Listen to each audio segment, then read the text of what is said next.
오늘 시편 11편에서도 보면은 다윗이 하나님 앞에 피하는 장면으로 시작을 합니다. 다윗의 모습이 우리에게 귀감이 되는 것은 무엇이냐면, 다윗은 하나님께 언제나 피하는, 하나님께로 나아가는 그런 삶을 살았다는, 우리가 좋을 때만 하나님께 나아가는 것이 아니라 힘들고 어려울 때도 하나님 앞에 나아가는 그러한 다윗의 모습을 발견하는 거예요. 우리는 어떻습니까? 좋을 때는 그냥 우리 신앙도 좋고 믿음도 좋아요. 하지만 우리가 나쁠 때는 하나님 앞에 나아가서 피하지 않고 하나님을 원망할 때가 많이 있죠. 오히려 세상적인 것에 우리가 더 도움을 많이 구할 때가 있습니다. 그런데 여러분, 정말 우리가 볼 때에 하나님이 보이지 않는다고, 하나님이 우리의 삶 가운데 직접적으로 개입하지 않는 것 같다고 해서 세상의 것보다 하나님이 미약하거나 덜 힘쓰지 못한다고 그렇게 생각해서 안 된다는 거예요. 하나님은 분명히 세상의 어떤 것보다도 더 강하시고 능하신 그런 하나님이심을 우리가 믿어야 합니다. 세상 사람들이 볼 때는 우리가 하나님께로 나아가는 것이 참 미련해 보여요. 그들이 생각할 때는 하나님께로 나와서 기도한다? 야, 네가 하나님 앞에서 기도한다고 해서 그게 되겠니? 뭔가를 다른 걸 해봐. 더 다른 쪽에 너의 그 도움을 구해봐 라고 말하는 것이죠. 기도만 한다고 되겠어? 라고 그렇게 말을 하는 거예요. 그렇죠. 우리가 세상적인 모습이 아니라 그냥 상식적으로 생각해봐도 아무것도 안 하고 기도만 한다 그랬을 때에 정말 우리가 너무 이렇게 무능력하고 또 우리 스스로가 너무 그냥 하나님께만 맡긴다는 어떤 식으로 해서 너무 미련한 것이 아니겠는가, 그렇게 생각할 수 있어요. 실제로 믿는 사람들조차도, 아니 지금 이 예배를 드리는 여러분들조차도 아마 그러한 마음을 갖고 있을지도 몰라요. 어려움이 다가올 때 이거 내가 어떻게 될 것인가 고민하지, 그것을 가지고 그대로 하나님 앞에 나와서 기도하느냐는 거예요. 우리는 그러죠. 기도만 하면 됩니까? 기도하고 나가서 일해야지. 물론 맞아요. 기도하고 나가서 일하는데, 기도는 조금 하고 나가서 일하는 걸 많이 한다고 해서 문제가 해결되는 건 아니에요. 사람들은 말하는, 그럼 어떻게 할 거냐라는 것이죠. 우리는 몰라요. 하나님 앞에 내가 피했어요. 그러면은 그것을 책임지실 분은 내가 아니고 하나님이신 것이지, 하나님이 어떻게 행하시겠죠? 너무 무책임하다라고 여러분 생각하십니까? 아닙니다. 하나님께서 반드시 해결해 주실 것을 믿어야 된다는 거예요. 왜냐하면 하나님께서는 무에서 유를 창조하시는 하나님이셨잖아요. 우리가 죄인 되었을 때 예수님을 보내셔서 우리를 구원하시는 하나님이시잖아요. 여러분, 우리가 우리의 죄를 벗어던지기 위해서, 우리가 죽을 가운데에서 우리가 살아나기 위해서, 다시 말하면 구원받기 위해서, 지옥 갈 인생에 천국 가기 위해서 우리가 행한 게 뭐가 있죠? 우리가 행한 건 아무것도 없어요. 우리가 어떠한 그 노력을 행해서 우리가 구원을 얻은 게 아니기 때문에 우리는 자랑할 게 아무것도 없다는 거예요. 마찬가지입니다. 우리가 살아가는 모든 일에서 정말 우리가 생각해보면 하나님을 의지하는 것밖에 없어요. 그러면 어떻게 되느냐? 그럼 우리 아무것도 안 해도 되냐? 그건 아닐 거예요. 하나님 앞에 구하되 하나님께서 말씀하시는 것에 민감하게 들을 줄 알아야 된다는 것이죠. 그러니까 하나님께서 반드시 그 길을 인도하실 걸 믿고 하나님의 인도하심을 따라 나아가는 그런 우리가 되어야 될 줄로 믿습니다. 마치 이스라엘 백성들이 출애굽하여서 광야에서 나아갈 때에 하나님의 그 구름 기둥이 움직이면 움직이고 멈추면 멈췄잖아요. 며칠이고 머물면 그냥 머물렀어요. 그러다 갑자기 움직이면 그들은 서둘러서 움직일 준비를 하고서 움직였던 것을 보게 되죠. 그들이 거기서 행했던 건 뭐 있어요? 아무것도 없어요. 그냥 하나님 바라보고 의지하면서 살아가는 것, 살아가는 과정 속에서 하나님께서 역사하시는 것을 우리는 분명하게 믿어야 된다는 것이죠. 하나님께서 우리의 삶에 지금도 역사하셔서 지금도 우리를 보호하시고 지금도 우리를 지키시는 것을 우리가 분명하게 믿어야 됩니다. 말씀은요, 계속해서 말하는 거예요. 내가 너와 함께하리라, 내가 너와 함께하리라. 여러분, 우리가 이 세상을 살아가는 동안에 우리가 정말 용기를 내야 될 수 있는 것은 무엇이냐면, 하나님 그분이 우리와 함께 하시겠다고 말씀하셨기 때문이라는 거예요. 예수님께서도 말씀하셨잖아요. 부활 승천하실 때 그분이 우리에게 하신 말씀이 뭐예요? 올지어다 내가 세상 끝날까지 너희와 함께 있을 것이다. 너희와 함께하리라, 함께하리라. 그래서 그분의 이름이 뭐예요? 임마누엘 아닙니까? 임마누엘. 함께 하시는 하나님, 우리와 함께 하시는 하나님. 내가 어떠한 상황 속에 있어도 거기에 주님이 계시는 거예요. 우리와 함께 하시는 그 하나님이 계시기에 우리는 두려워해서도 안 되고 떨어서도 안 되는 거예요. 물론 우리가 가만히만 있는다 해서 되는 건 아니겠지만 중요한 건 뭐냐? 하나님의 음성을 정말 철저하게 신뢰하고 그 말씀을 듣고 그때 우리가 움직여도 듣지 않는다는 거예요. 이스라엘 백성들이 요단강을 건널 때 그 제사장들이 이 법궤를 메고 요단강물에 들어서지 않습니까? 요단강물에 들어섰을 때에 그들이 완전히 요단강물에 들어섰을 때 비로소 요단강이 갈라지기 시작했다는 거예요. 성경에 보면은요, 이게 그런 믿음을 보는 게 참 많아요. 기다릴 줄 알고 말씀을 신뢰할 줄 아는 거. 예를 들어서 나아만 장군이 엘리사를 찾으러 왔다가 엘리사가 고쳐줄 줄 알고 왔는데 그 얘기에서 들으면은 요단강물에 가서 몸을 7번 담그라 그랬단 말이에요. 가서 몸을 7번 담그기까지 사실 어떤 변화도 일어나지 않았어요. 아무런 변화도 일어나지 않았는데 끝까지 그가 뭐 속에서는 뭐 열불이 났을 수도 있어요. 이걸 계속 해야 되는 거냐 뭐 여러 가지 마음도 있었겠지만 어쨌든 끝까지 했단 말이에요. 마지막에 들어가다 나왔을 때에 비로소 그의 모든 문둥병이 깨끗하게 사라진 것을 우리가 보았지 않았습니까? 이스라엘에서 여리고성을 볼 때도 마찬가지죠. 뭐 처음에 돌 때 어떠한 뭐 조금이나 어떤 징조가 있었습니까? 그런 거 전혀 없었잖아요. 뭐 돌덩이 하나 떨어진 것도 없고 벽에 그만한 것도 없고 아무런 그러한 징조도 나타나지 않았는데 이스라엘 백성이 7일 동안 계속해서 말씀대로 돌았잖아요. 하루 한 바퀴씩 엿새를 돌고 마지막 날에는 7바퀴를 돌고 그리고 나서 외쳤더니 그때 순간적으로 여리고성이 무너졌던 거 아니에요. 그러니까 우리가 하나님을 믿고 의지하러 나갈 때 때로는요 지금 당장 코앞에 위기가 다가와 있어요. 지금 당장 죽을 것만 같은 순간이 올 수도 있어요. 그런데 우리가 하나님을 철저하게 의지하면 그 가운데 하나님께서 나아갈 길을 열어주신다는 거예요. 우리가 그거를 정말 믿어야 되는 거예요. 그것을 믿지 못해서 실패했던 사람이 누굽니까? 사울왕이잖아요. 사울왕. 블레셋 사람들이 막 쳐들어올 때에 점점 많은 그 무리가 들어와서 성읍들이 막 무너져 나가고 점령당하고 그리고 군사들은 막 무서워서 막 도망가고 그때에 사무엘 선지자는 온다고 했는데 오지도 않고 약속한 날짜에 오지도 않고 그러니까 결국 사울이 두려워서 어떻게 합니까? 자기가 예배를 드리잖아요. 그가 예배를 드렸다라는 것은 믿음이 있는 것 같지만 사실은 믿음이 없는 거죠. 예배하는 것 자체가 믿음이 있는 것이 아니라 왜 예배를 하냐 이거예요. 하나님을 신뢰하지 못해서 예배한 것은 예배가 아니죠. 사울은 하나님 앞에 예배하였지만 사실은 하나님을 신뢰하지 못했던 거예요. 기다리지 않았어요. 그가 하고 난 이후에 바로 사무엘 선지자가 오죠. 그러니까 우리가 정말 하나님 앞에 정말 믿음이 있는 것 같아도 자세히 보면 때로는 믿음이 있는 것 같은 중에도 믿음이 없는 행동이 나올 때가 있다는 거예요.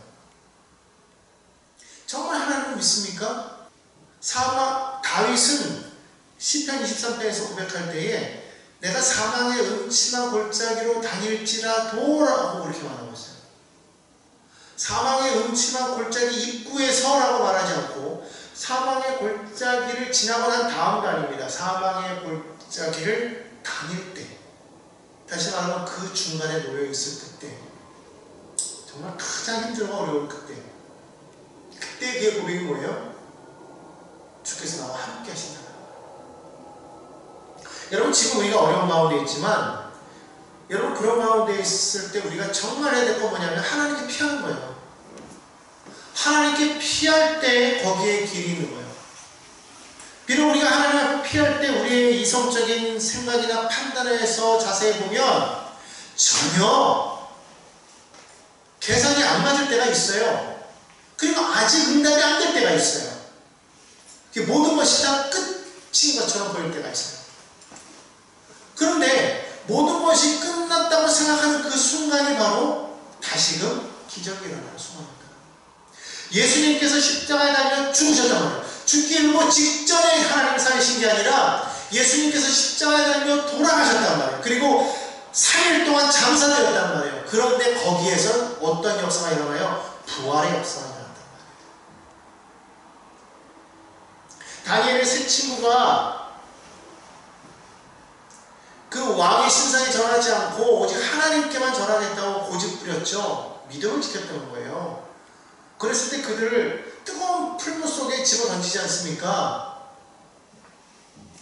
뜨거운 풀무 속에 집어 던지기 직전에 주님이 구해주신 게 아니라 뜨거운 풀무 속에 들어갔을 때 거기에서 주님이 함께 하셨다는 거예요. 불 속에서 주님이 함께 하셨다는 거예요. 중요한 게 뭐예요? 거기에 주님이 계시느냐 안 계시느냐예요. 다니엘이 사자굴 속에 안 떨어졌습니까? 사자굴 속에 던져졌단 말이에요. 그런데 거기에 주님이 함께 하셨다는 거예요. 여러분, 지금 우리가 어떠한 상황이 있지만, 물론 나의 어리석음 때문에, 나의 무능함 때문에 그럴 수도 있어요. 여러 가지 많은 이유가 있겠지만, 지금 우리가 어떠한 이유든 간에 우리가 그런 사망의 음침한 골짜기에 지금 던져져 있단 말입니다. 사자굴 속에 던져졌어요. 풀무불 속에 던져질 수도 있습니다. 어려움에 당할 수가 있어요. 물론 그들은 하나님을 섬기는 것으로 인해서 그런 고난을 당했기 때문이라고 말할 수 있을지도 몰라요. 그러나 분명한 것은 하나님의 자녀들이 어떠한 상황 속에 던져질 때 그것이 무엇이든 간에 그때 하나님이 우리를 버려두지 아니하신다는 것을 기억해야 된다는 거예요. 하나님은 한 번도 우리를 떠나신 적도 없고 우리를 버리신 적도 없다는 것을 믿어야 됩니다. 근데 우리가 믿음이 약하기 때문에, 우리가 연약하기 때문에 자꾸만 그때에 우리 뭐라고 하나요? 왜 하나님 나를 이러한 역경 가운데, 환난 가운데 나를 버려주십니까? 라고 말하잖아요. 근데 아니라는 거예요. 그때 그 순간에 하나님이 나와 함께하고 계시다는 거예요. 내가 못 느끼는 거예요. 근데 그때 하나님이 보호하고 계시다는 것이죠. 하나님 이스라엘 백성들을 구름 기둥과 불 기둥으로 그들을 지키셨던 것처럼 하나님께서 우리를 지금도 지키시고 보호하고 계시다는 거예요. 그렇기 때문에 여러분, 우리가 믿는 그 하나님을 우리의 감정으로, 오감으로, 내가 지금 느끼는 것으로 결코 우리가 바라보아서는 안 된다는 거예요. 세상 사람들은 말하는 것이죠. 너가 하나님 앞에 피하였느냐? 야, 하나님께 피한다고 뭐가 되겠어? 다른 곳으로 가. 다른 곳으로 가. 너희 산으로 가. 산으로 피해. 산으로 피해. 내가 하나님께 피했는데 산으로 피하다니요. 이건 그들이 너무 믿음이 없는 것이고 그들이 하나님을 조롱하는 거예요. 하나님보다 다른 게 더 크다는 것이죠.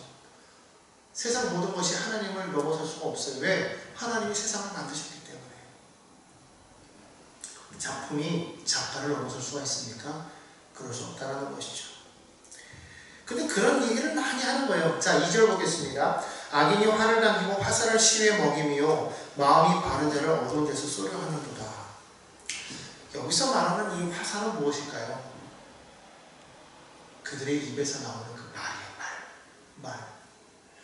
이 말이 참 사람을 죽이는 거죠. 여러분, 칼로 죽이는 것은 육신을 죽일 수 있을지 몰라도 그냥 그걸로 끝입니다. 그런데 이 말은요, 계속해서 그 사람을 한 번에 죽이는 게 아니에요. 계속해서 그 사람을 힘들게 만들어요. 이 말이 얼마나 무서운지 몰라요. 오늘날 많은 사람들이 말로서 사람들을 죽이는 사람들이 얼마나 많은지 모릅니다. 그 말의 무서움을 몰라요.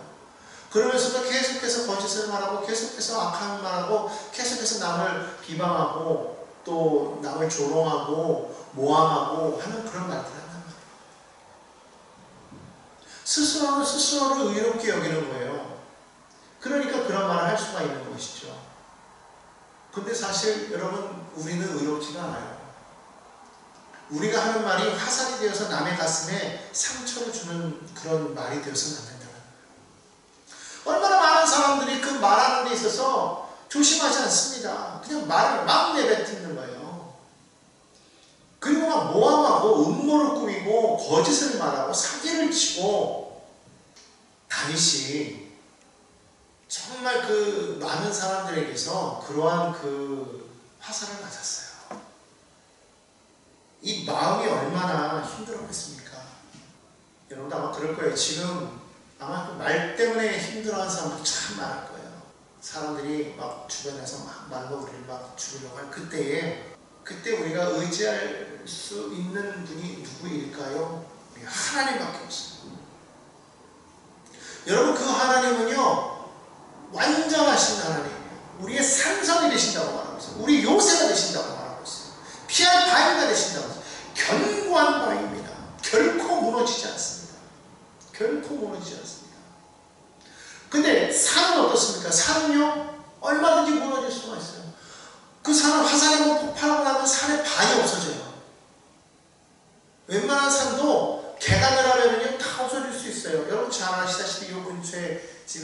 아파트가 막 세워지고 있는데 그 아파트가 세워지기 직전에 거기에 동산이 하나 있었는데 사실 작은 산도 아니었어요. 그런데 거기 아파트가 떨어진다고 하니까 순식간에 그 산을 싹 제거해버리는 것을 제가 봤어요. 산이 든든한 것 같아도 산성인 것 같은 산성이라 우리 보호할 것 같지만 그러나 그 산성은 무너지는 산성이에요. 그것이 무너져버리면 우리가 어디 설 수 있겠습니까? 우리가 온전히 설 수 있는 것은 오직 하나님밖에 없어요.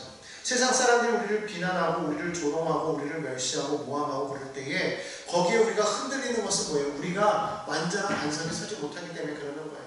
실제로 사실 우리가 어떠한 그 연약함이 있으면 그것 때문에 어떤 말을 들으면 우리가 참 힘들어요. 견디는. 그래서 무너지지 않습니까? 그런데 우리가 하나님 앞에 온전히 서게 되면 누가 우리에게 뭐라고 말해도 우리는 온전하게 살 수가 있는 거예요. 왜? 하나님 안에서 우리는 자유할 수 있어요. 왜? 예수 그리스도 때문에. 예수 그리스도 때문에 우리는 죄인이 아니라 이제 더 이상 우리는 하나님 앞에서 의로울 수밖에 없는 거예요. 그렇기 때문에 우리가 믿음을 가지고 우리가 하나님 앞에 우리가 온전히 서 있을 때 우리는 의로운 자가 될 수가 있는 거예요.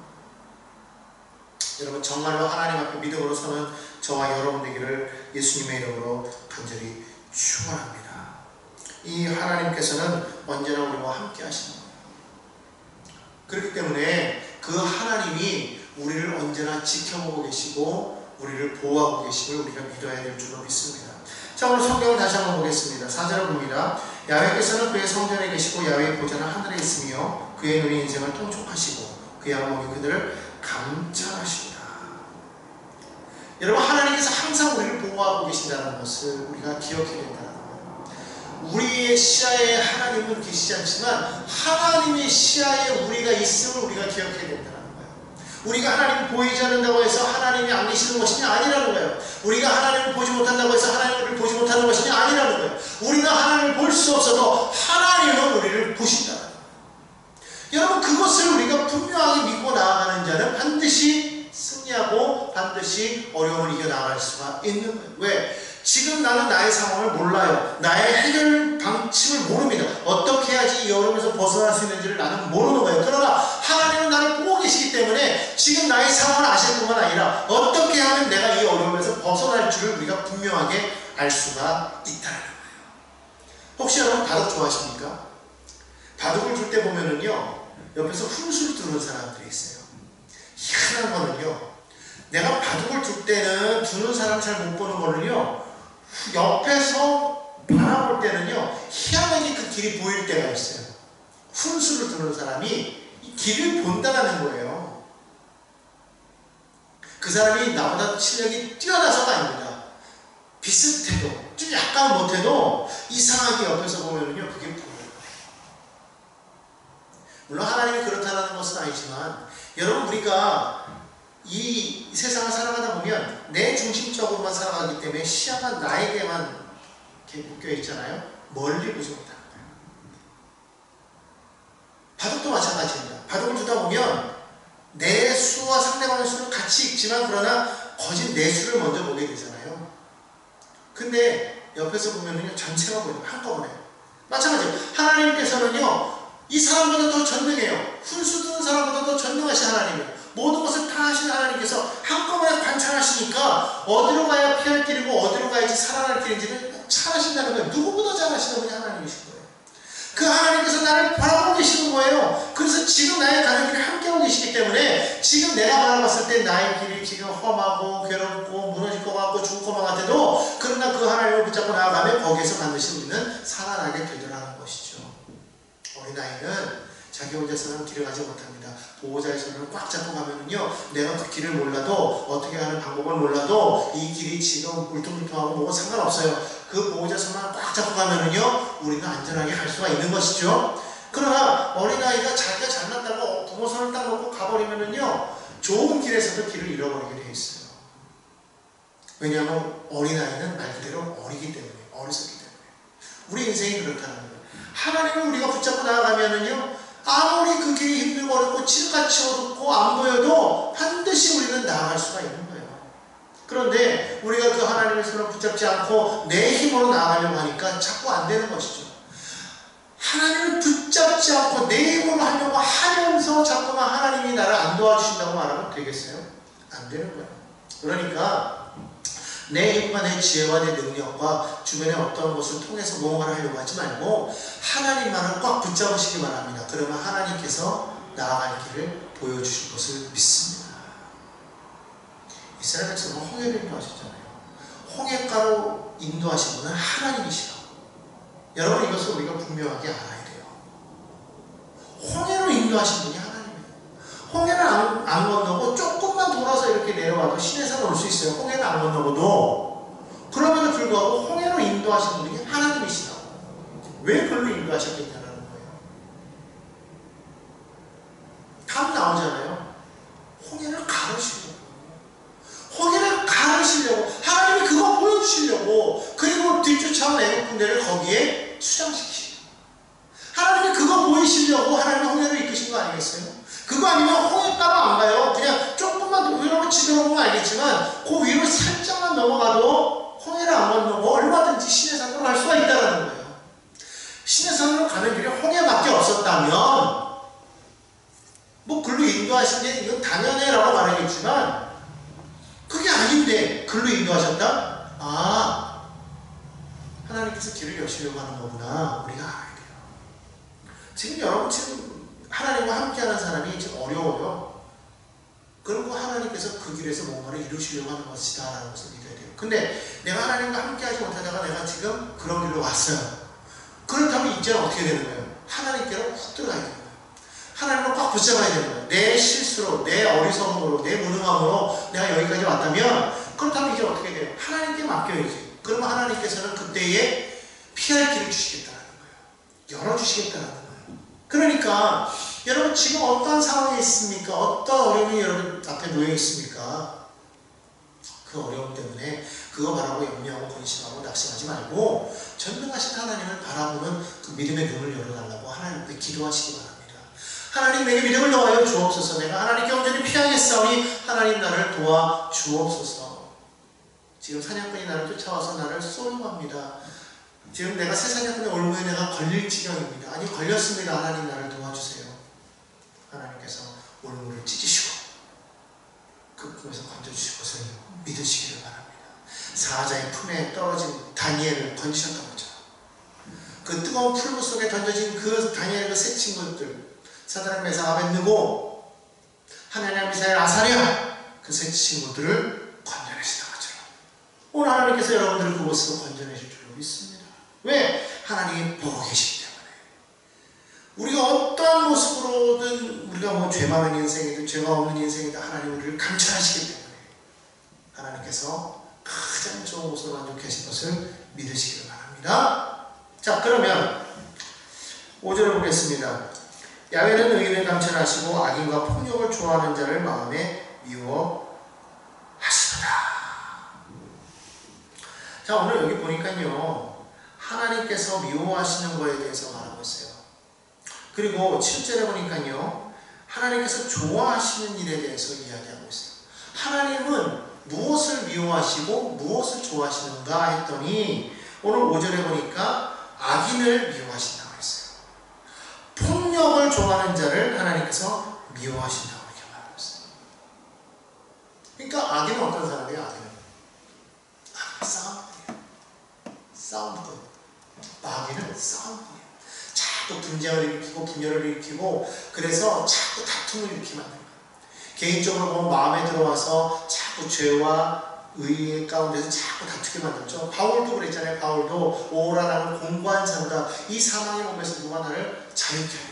그 누가 가져다 주는 게 있어요. 그런 마음은 사단이 가져다 주는 거예요. 자꾸 내 안에 들어와서 자꾸 싸우게 만드는 거예요. 싸움. 그러니까 마귀는 내 안에서도 자꾸 싸움을 일으키고 사람과 사람 사이에서 이웃과 이웃 사이에서 나라와 나라 사이에서 자꾸만 싸움을 일으키는 거예요. 그 안에 자꾸 분쟁을 일으키는 거예요. 교회 안에서도 자꾸만 싸움을 일으키는 것은 누가 행하는 거예요? 마귀가 행하는 거예요. 그것은 결국 뭐예요? 악한 자다. 하나님이 미워하십니다. 하나님은요, 이 싸움과 폭력을 너무너무나도 싫어하십니다. 하나님께서 전쟁에서 싸우셨다고 해가지고 그 하나님이 하나님은 싸우셔놓고서 왜 우리 보고 그러냐? 그게 아닌 거예요. 싸움의 원인을 일으키는 자가 되어서는 안 된다는 것이죠.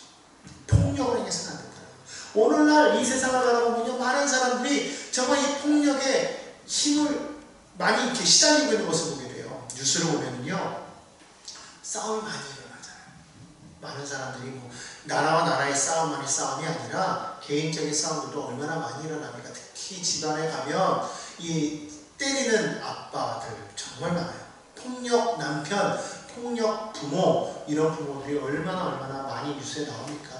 여러분, 이러한 것들이 사실은 악한 행동이라는 거예요. 악한 행동.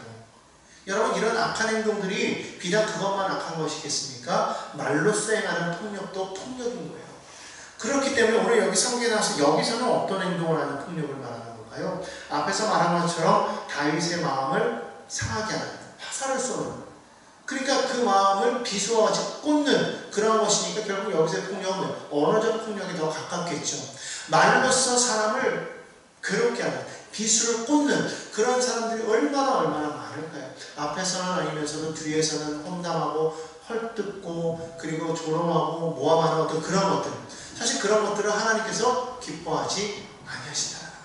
그런 사람이 결국 어떤 사람이다? 성경에서는 악인이라고 표현하고 있다고 저는 그렇게 볼 수가 있습니다. 그런 사람들은 어떻게 하신다고 했어요? 하나님께서 그들에게 그물을 던져서 불과 유황과 태우는 바람이 그들의 잔에 소득이 되게 하겠다고 그렇게 말씀하고 있습니다.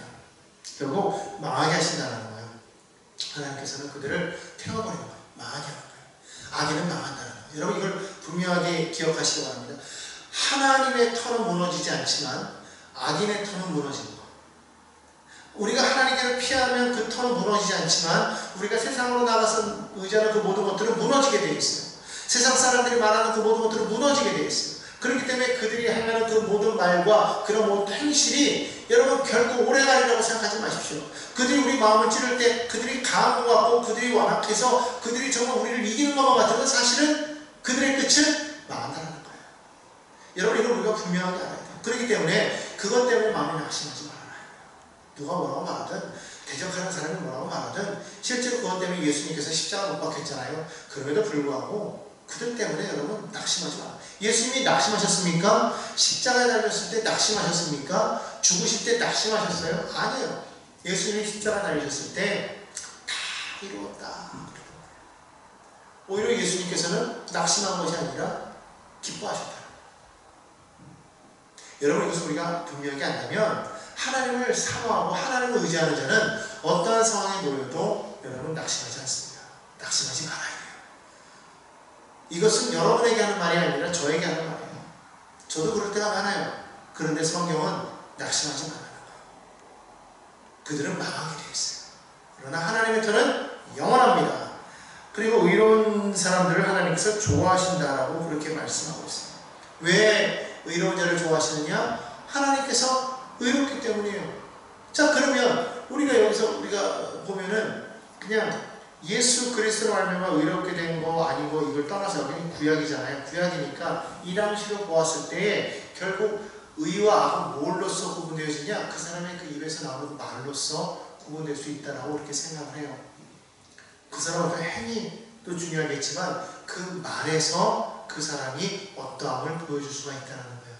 그 사람의 말이 그러하면 그 위인이 그러한 거예요. 왜냐하면 그 속에 있는 것이 그 입을 통해서 나오는 것이기 때문에. 그래서 여러분, 말이 참 중요합니다. 우리가 항상 하나님을 의지하고 하나님을 신뢰하는 사람을 우리는 의인이라 할 수 있어요. 그러나 하나님을 멸시하고 세상 것을 더 신뢰하는 사람을 우리는 악인이라 말할 수 있어요. 하나님 앞에서 세상 사람들이 행하는 모든 것들이 악한 것은 그들이 정말로 사랑으로 서로를 위하고 하나님을 신뢰하는 것이 아니라 자기들이 가진 것을 신뢰하면서 상대방을 멸시하고 비난하고 끌어내리기 때문에 그들은 악하다고 말할 수가 있는 것입니다. 그러면 우리 크리스찬들은 어떻게 되겠습니까? 우리 크리스찬들은 전적으로 하나님을 신뢰하고 의지하는 그런 말을 해야 된다는 거예요. 전적으로 하나님을 의지하는 그런 말을 하는 거예요. 하나님만을 바라보고 하나님만은 나의 피난처가 되신다는 그런 고백을 해야 된다는 겁니다. 내가 어떠한 상황 속에 있어도 하나님이 나를 감찰하신다는 거예요. 하나님이 나를 보호하신다는 거예요. 하나님이 지금도 나를 보고 계신다는 거예요. 나는 하나님의 시야 가운데 놓여있다. 하나님이 나를 보고 계신다. 이런 분명한 믿음을 가지고 살아가는 거예요. 하나님 어디 계십니까? 어디 계시고 지금도 나를 보고 계시고 지금도 나와 함께 하시는데 우리가 보지 못하는 것은 우리의 눈이 어둡기 때문에 보지 못하는 거예요. 우리가 보지 못하는 것이 얼마나 많아요. 우리 몸 안에 있는 세포도 우리는 눈으로 보지 못해요. 먼 우주에 있는 별들을 우리 눈으로 보지 못해요. 우리는 우리 눈으로 보지 못하는 것이 너무나도 많음에도 불구하고 우리가 눈으로 보지 못한다고 해서 믿지 못한다면 얼마나 어리석은 사람입니까? 하나님이 우리를 보고 계신다는 분명한 믿음을 가지고 살아가십시오. 하나님은 지금도 우리와 함께 하십니다. 그와 같은 믿음으로 나아갈 때에 하나님의 얼굴을 보게 될 것입니다. 성경은 말하잖아요. 정직한 자는 그의 얼굴을 배우리라. 성경은 모세도 하나님을 대면했다고 했어요. 다윗은 하나님을 대면한 사람이에요. 왜? 그 얼굴을 배웠다고 이렇게 말하고 있으니까. 여러분, 우리가 정말로 기억해야 될 것은 하나님을 사랑하는 자들은 하나님을 봅니다. 하나님을 만나요. 그러니까 여러분 기억하시기 바랍니다.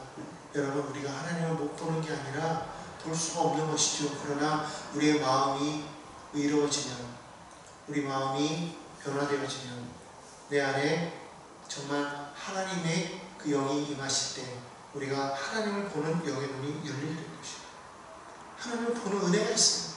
그런 복이 임하게 됩니다. 우리 눈에 비늘이 벗겨지고 그래서 주의 영광을 바라볼 수 있는 저와 여러분 되기를 주님의 이름으로 간절히 축원합니다.